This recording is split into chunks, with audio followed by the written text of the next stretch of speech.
नमस्कार मित्रांनो, आज पौष अमावस्या म्हणजे मौनी अमावस्या. यावर्षी महाकुंभ आहे आणि विविध माध्यमांच्या द्वारे आपल्याला या मौनी अमावस्येचं महत्त्व कळलेलं आहे. या अमावस्येला विविध तीर्थक्षेत्री जाऊन स्नान करायचंही महात्म्य आहे. त्यामुळे अनेक लोक महाकुंभामध्ये त्रिवेणी संगमात स्नानाला प्रयागराज क्षेत्री पण गेले आहेत. पण या मौनी अमावस्येचा आणि ज्ञानेश्वर माऊलींच्या चरित्राचा फार जवळचा संबंध आहे. या दिवशी माऊलींच्या चरित्रामध्ये एक वैशिष्ट्यपूर्ण अलौकिक घटना घडली होती.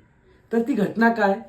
तर या पौष अमावस्येला ज्ञानेश्वर माऊली पैठण क्षेत्री होते आणि विद्वत सभेपुढे जेव्हा ते गेले, जेव्हा त्यांनी शुद्धीपत्र मागितलं, तेव्हा त्यांची हेटाळणी झाली, त्यांची टिंगल उडवल्या गेली. आणि मग ज्ञानेश्वर माऊलींनी या पौष अमावस्येला, मौनी अमावस्येला ज्ञाना नावाच्या एका रेड्याच्या डोक्यावरती हात ठेवला आणि त्या रेड्याच्या मुखामधनं वेद वदवून घेतले होते.